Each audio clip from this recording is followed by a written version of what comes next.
said, there's so many attacks that we can have. It's like closer. There's so many attacks that we're going to miss.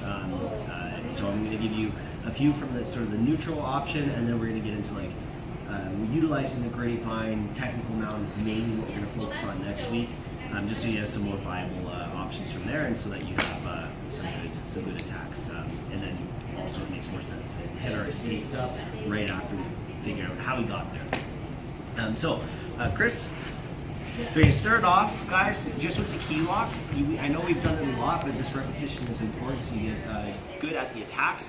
But what's important about the key lock, especially from mount, is when it opens up. It's the reactions that it creates. The person bridging, twisting out of it. The person tightens up to hide their arms, opens up their neck. Or again, as the one thing fails, we can switch it into an arm lock or something along those lines. So the details that I want to work on here from the key lock is actually how we're able to open up the arm when someone is being played really tight. But just as a quick reminder, just the bare bones. Now, a simple way of learning this or just remembering is that if my hands are just out, fingers pointing away from my body, which would just be the natural reach, is that if I just pivot and grab, that's your grips that you need to start, right? One at the elbow, one at the wrist. Stay away from grabbing the hand, guys. It's too malleable, they twist out of it, they can create different attacks and whatnot, and you don't want to be, a white belt and then trying to pin someone and then they tap and they say you wrist locked me. That'd be pretty outside of, not really reasonable, but you never know. Okay, so wrist, elbow. Now again, the basics is just to not bench press the person's arm down. It's to put my weight over it and drive the arm to the mat. My arm movement is just mainly to control the arm to get it to the mat. Okay, so once the hand's on the mat, my elbow drops. I have to be careful I don't pop my partner in the face. However, if he's actively pulling his head towards it and he wants to get a little bit of an elbow shaving here, that's his decision. Okay, but I can't willingly and uncarefully pop my partner with my elbow. Okay, elbow down, it pulls him tight to both the trap and the neck. Okay, so we try and close that gap. That's one of the easiest ways for someone to get out, is just to push the elbow open and then remove the arm. So we want to try and keep that nice and tight. Now from here, the hand that's on the elbow reaches underneath the tricep. A lot of people make the mistake and they come in through here, and then the guy tucks his elbow immediately, and then you start losing the position. So make sure you go through the tricep or under the tricep and grab your own wrist. Now we're using a monkey grip, right? Apes, opposable thumb. Monkey, no opposable thumb, which is why we use that grip. Main reason is that we have this absolute surface underneath us. We don't have to hold on to anything going down. If he pulls his hand towards me, which would normally be, towards him, this way, I mean, he's just putting himself into the key lock more, and this hand here is blocking that. So it's unnecessary. And the big reason why we don't keep it too is that as he extends, right here, this is natural for me, it's still strong. But if my thumb was grabbing here, you can kind of see, as he extends, my thumb buckles, right? So we want to avoid that. So one more time. Hands out, lean and grab. And again, I put my weight over it, but I'm not creating separation from my hips and hip. I'm just kind of almost like dropping my weight into it as I fall. Elbow down, tuck it in tight. Hand at the elbow goes underneath the tricep, on top of the wrist. And now I want to just kind of keep myself as tight to the ground and as flat and open as I can, because now I can slide and lift the position to make the guy tap. Okay? Now the detail about opening the guy up when he's trying to keep everything in really close, as people are very strong from here. Now I already alluded to the fact that if I attack his arms and he's keeping his hands like so in tight here, well, his neck starts to open up, so you can start to bounce back and forth and open the guy up by attacking his neck. His hands come up to try and defend his grips, and then I go back to pinning the arm. Okay, but I just want to straight up give you guys another option. When I'm trying to push and I feel that resistance, what I'm going to do is just pivot this hand at the elbow in, and I'm going to punch this elbow in tight to his ribs, almost helping him, so that I create a new pivot point. Instead of fighting him at the shoulder line, I'm going to create a pivot point at the elbow, and then now I focus on opening the wrist up. So it's almost like I'm trying to get him to tap by flaring the elbow, or sorry, the wrist out, but I block the elbow so that the hand can't swing. And what that does is it makes it really weak, and once the hand separates from the body, the rest of the arm will fall. Okay, so again, I'm trying, it's not working. Adjust, punch in, and I force, instead of pushing down this way, I push out to the side. I crank his arm open, and then I drop into it. So you have to be a little bit realistic with this and follow up. So obviously I couldn't be like, yay, and then try and push. Okay. Twist and then drive it down, elbow drops. And then again, knees open up a little bit, toes tuck in, and I drop my weight heavy on this so I have multiple points of base. And then from here, slide and lift for the tap. Okay? First option, Keylock. Let's just get into it from here. Come back, we'll do 2 chokes. Okay? Let's go. Left knee. She moved out. Apparently the construction mess was too much. She moved it from all the dogs with her. So. Laughing at these. Sorry. Not really laughing, just physically. So, think humors are bad. Yeah. All right, guys. Our Ezekiel. Now we can play this off of the grapevine. It's a good option. We'll just try and remember. Actually, I picked a really bad key for the Ezekiel. You want big, baggy, long sleeves, but it's good because it's going to force me to go over it and captions. Now, with the Ezekiel, actually, just do this with yourself quickly. Under the head, grab on the inside of your sleeves, and there's variation on grips and this and thumb and curling, making a fist, all that kind of stuff. But the basis is just hands in, so his neck would be underneath, or sorry, in between your hands. Now, everybody tries to push too much. You want to use the lever of this here. It's like not a pulley system. That wouldn't be the right idea. But basically, think that both hands are pushing, so that as my elbows come together, then he ends up. This honestly would be a better submission to call it guillotine, in my opinion, than just going up on someone's neck. So, under his head, grab your sleeve. The hand goes across the neck. And then from there, we just extend. Now, this is a cough-inducing choke. It's right on top of the trachea. It's kind of one of these weird ones where we're not allowed to attack the trachea. Like, I can't do this to him. I mean, I can kind of frame like this with my hand really open, but the Ezekiel's thing. It's one of those weird things. Or, again, I can't do this to him, but I can do this to him. Right? I guess we're just adding technique by basing things off of the grip. Kind of funny. The jiu-jitsu rules get it a little bit weird sometimes. So, I'm going to be low. Okay, now let's go through the base technique. So my hand has to go underneath his head, and then now from this side here, if we want to add this detail in, because right now like I have nothing to work with. So before I try and find that grip, when I'm on top here, I'm just going to grab my gi, I'm going to roll it out, I'm going to pull the slack out from here, right? Just like I'm stretching out my base, so that now I have plenty of sleeve to work with, ideally. Now from here, I'm going to grab the inside of the sleeve, palm down, unless you have crazy long sleeves. And then from here, I'm going to sneak my hand in front of his neck while I'm still low, and then I'm going to slide everything in because I want his hand, or the back of his neck or the back of his head, kind of cradled on my wrist, right on top of the heel of the palm, because that's where we're going to be forcing most of the weight. I don't want to be getting blocked by his body here. I want it sitting here so that I can get my elbow off the mat. So again, nice and low, because if I'm like this, here and here, well, he sees exactly what's going on. Okay, so I have to be low and sneaky. I grab here. Ideally, I would even get my shoulder in front of his jaw, forcing him to look away, and I keep my head low. So again, pull out the sleeve, bring it in close here, settle the grip in nice and tight. And then now I still stay low. And I'm going to tuck my hand in front of his neck. Once I know my fingers are underneath his jaw, then I'm going to slip everything through. So, you don't have to worry when you're fighting your opponent about kind of jostling around, but just be careful when you do this. So it's not that I'm pulling it across and posturing at the same time. I'm just making sure that I get my catch. I got the pathway through without him being able to defend, and then slipped it across. So now you can see he's right on that cradle. Now my sleeve's tight, so he's going to tap fast. Now from here, just think my elbows come together, and I'm just doing like a one-handed push-up for the tap, right there. Okay, so if we see here, under, stay low. Get a good grip on your sleeve, like take the time, sneak your hand in front of the jaw, in front of the neck, and then we just kind of slip everything over here. So that way you're right underneath. And then from this position, right, because my hand would be here, I just cut through like so. Now, like I said, it's a bit dependent on how much room in the sleeve you have. This may feel like you're straining the hell out of your fingers, right? So some people will like grab with their thumb in. Now remember, rules-wise, I can't grab on the inside of his sleeve or the inside of his pants, but I can do it to myself, okay? So in, thumb in, you can get a pistol grip, fine, but you have to find a way that you feel strong. I've always felt best 4 fingers in, and then just going for pure leverage. If you want to be a bit meaner, first of all, I can't choke him and like have I've been sitting on my hand all day, right? It has to be a bit of a blade to push through. But if you want to make it a bit worse, make a fist.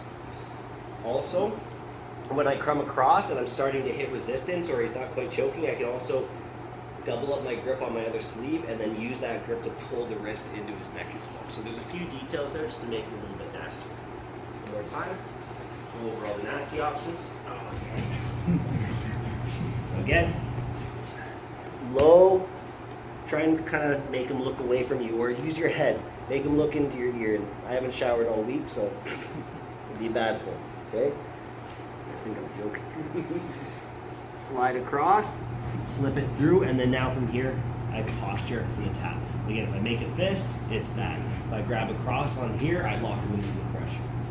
Okay, and again, I could be here, although that's really hard on your thumb. I could be here, all sorts of things. There is a no-E version of it, but I've never been able to get it to work. But it does. Okay, I just personally suck at it.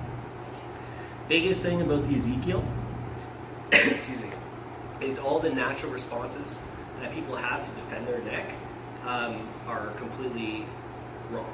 Remember, I'm creating separation to get the choke, whereas most chokes are about closing. So when I'm here, you can imagine if this is here, if he starts to push me, he closes it. If he rolls me in postures, he closes it. Okay, so you just have to kind of stick onto it nice and strong. So that's option 1. Option 2, cross choke, but we're going to do it a bit differently. Normally, dominant hand palm up and then fighting for the second grip. Instead, we're going to go dominant hand thumb down, because from mount we have a lot more power in the position, and we have that kind of bread cutter choke anyways. This is never a bad grip to get. Help set up. It's a quick slip over to an arm lock later on too. But from here, open the lapel, thumb in, and I follow the lapel like a track, monorail. Okay? Slide down until you're punching the mat. And this is actually really strong. I don't want to have space here in between, but when I'm initially just kind of fighting him here, think about getting deep enough that you can punch the mat, and I keep my elbow bent a bit, because I don't want to be locked out here and him smack my elbow or something, and pop your elbow or whatever, okay? So nice and strong here, and then this way, if he starts to get unruly, you can just start to mash his face a bit with the forearm or just crush his neck a bit. Okay, but when you're ready, I keep on cinching it up, or I just think about reaching deep from here. I'm keeping myself far away from the opposite side. The grip's on the left side of his body here, or my perspective anyways, and my base is heading to the side, because I don't want to be hovering here and then now he'll catch me on the bump and roll and not be ready. So I keep my weight off to the side. Okay, now to get this second hand, I could do that like Lovato, Rafael Lovato Jr. He taught the cross choke with double grips down. I'm not that big of a fan of it, but he made a lot of good points, as it's the easiest 2 grips to get. Right, so he chokes everybody from mount like this, here, and just about dropping the elbows instead of pulling like you would for a normal choke. Okay? But we're going to do something a bit different. So what we're going to do is tuck the elbow into his sternum and go really heavy. Now what that has a response of, and it would be palm up too, the same thing. When you drop the weight on the sternum, people naturally like kind of stick their neck through. It's almost like they're about to puke through. Okay. So that opens up a little bit of a gap on the throat. And also, by dropping that forearm down, I can slip underneath his chin. So even if he's tucking his chin here, what I'm going to do is shave his chest, sliding up towards the shoulder, and as soon as I get towards his throat, I'm now going to open. And then here, my second hand, palm up. So we're almost reversing our cross choke procedure that we normally do. Goes palm up, in, and then it's a really clear pathway actually to get through this way. It's surprisingly easy. Now, he's wearing a rash guard, which is why we're not allowed to wear rash guards or t-shirts in tournaments. So sometimes you'll kind of get hung up a bit on it, but just a little bit. Remember that happy butterfly? It really does work to get that hand in. So slide down, punch the mat, just be strong here, right? Just settle him down. Anytime he starts hip escaping or anything else, you just kind of crush him a bit. Feed it in tight. Again, drop my weight back, and I should almost be able to like look through and in towards his neck there. So when I'm ready, heavy, slide across the chest, forces him to look away because he doesn't want to, if he turns towards it, he chokes himself, right? So he wants to look to the side, and I just open up his jaw, and then quickly, hand slides in, happy butterfly until you get it nice and tight. And then now from here, I'm already leaning on the side I want my head. Just collapse down, and he's already tapped. Okay? Thumb in, grips. This is how I thank Chris for covering classroom. Okay? Drop the elbow, open up the neck, palm up, and again, happy butterfly in, head down, drop your hips, and pull. With this one, it's a little bit tougher to get all like the wrist curling. Just focus on the secondary one where we tear the back of the gi apart. Boom, and then just drop the weight a little bit more on it instead of pulling as much. Okay? Ezekiel, bop, cross choke. Okay? Let's go. Over exaggerate this with Chris here. Is you want to exaggerate the angle a little bit when you're going for that cross choke. The big thing is that if I'm here, like you just even look at your view, like for me to find my second hand here, like I'm getting blocked by his chest, I'm over top of my hand, so I'm off balance.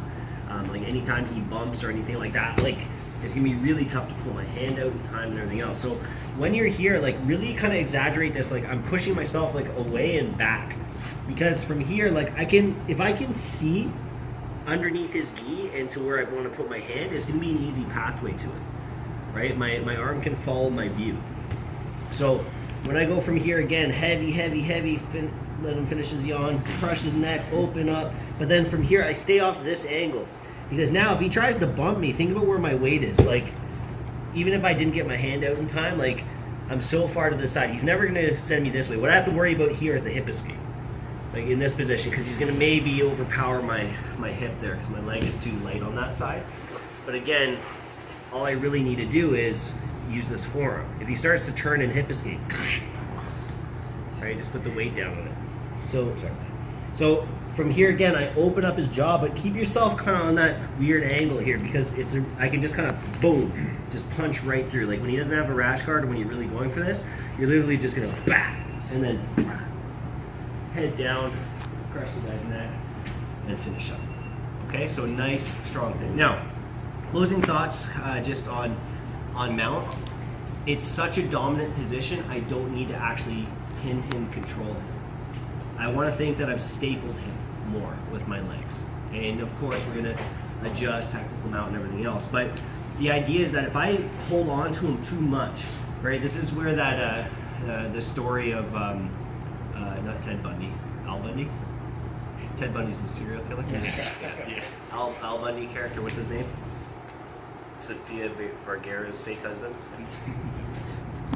Still lives. Anyways, from here, like he talks about the story with Horian or anyways, with that side of the family, Gracies, first ones that were here.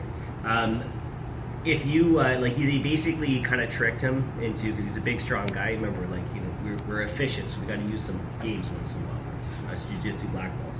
He was probably, they said, okay, pin me on the mat. Can you keep me here? Right, big, strong guy. It's a famous story, right? He's like, yeah, I got you pinned on the mat, right? They're like, no, like really pin me on the mat. They're like, here, grab me, right? So then they convinced them basically to do this, smash, which is kind of what you don't want to do in mount, because if you hold on, if you connect yourself to him too much here, if he moves, I move, just like that. Are you gonna get that song reference? No. So, I'm silly today, Friday. It's easy to say that. Monday brain, Wednesday brain, Friday. Gotta stop this. So, again, I don't want to be pinching on too hard to him. If I hold on too much, I'm going to be manipulated by every movement he does. Right? I want to be a little bit loose. I don't want him to get out. I'm not giving him too much space. But if he starts twisting and rolling, fine. I gotta let him roll underneath. The analogy I always like for between side control and mount knee on belly is you're going down the river in rapids and you're on a log, right? The best place to be is out in the water, of course, right? You have a long journey down that river, maybe you don't know how to swim, right? But if I'm sitting on top of the log and I allow it to turn and I don't stay on top, I'm under the water. Side control, yeah, I'm pretty wet, but good luck log rolling, right? Because I'm kind of floating. I'm holding on to it. Knee on belly is a bad position for this guy. Okay? It'd be pretty magical.